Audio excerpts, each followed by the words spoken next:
Hey, shalom, shalom. It's Richard. Man, I just heard a great reminder of King Josiah, right? And if you don't know him, I invite you to read the first king, second king. However, Josiah was one of the king, right? One of the king. His grandfather was, evil, one of the most wicked king of Judah. He built a temple of demonic idol worshiping inside of the holy of the holy, like inside the temple of Christian. Right? He killed so many innocent people.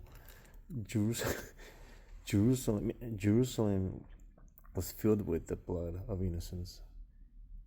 You know what else? He sacrificed his own sons, man. He burned them alive and things like wicked person, right? His son, or Josiah's dad, Amon, same thing. But Josiah, there's a dramatic shift, almost like the resurrection of the line. And then people talk about generational curses and all that. But man, there's a huge change here when the Manasseh, his grandfather, perhaps the most wicked king Judah ever had, Amon, his father, same way. He followed his father's wicked wicked pattern, right? Wicked ways. It was so bad that he was assassinated by his own servant, King Amon. Josiah was 16. Um, let's see. Let me before that. He actually becomes a king when he's 8. So because lineage, his dad is dead. His father died, assassinated. So 80 year old, right? 80 years old, inheriting a throne directed in generational sin.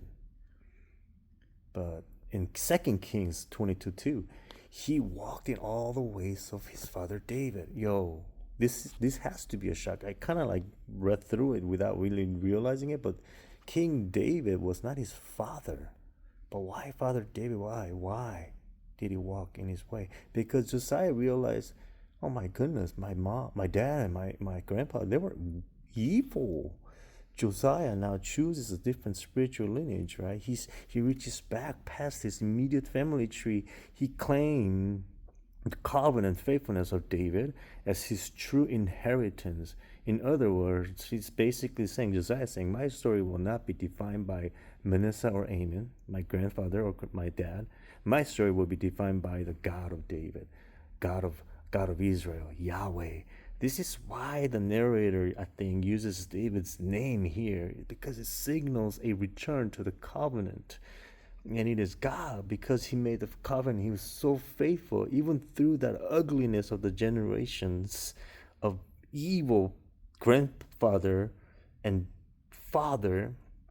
Josiah somehow aligned with God's heart, back into the covenant. At age 16, he begins seeking God of David. Okay, at age 20, he purges Judah of idols. He takes them out. At age 26, restores the temple and rediscovers the book of the law. And he leads the greatest Passover celebration since the day of the judges, right? He becomes anti-grandpa, anti-dad. He becomes Davidic king. Judah desperate needed. Right? In 2 Kings 23 to verse 25, it says, before him there was no king like him, nor did any like him arise after him. Man.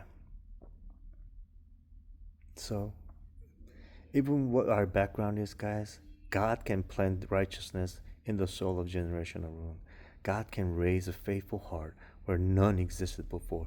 God can rewrite a family spiritual trajectory through one obedient life. Josiah is proof that heritage is not destiny. He is proof that God delights in holy reversal. Right? He is proof that faithfulness can begin with you, even if it didn't begin before you. And for me, my hope is my kids, my son, my daughter, my wife will come to know Jesus Christ. All right? Though we're separated, as I pray for them, I pray and hope that you guys will find faith in Christ as well. God bless, and remember, God can do all things. Nothing is impossible.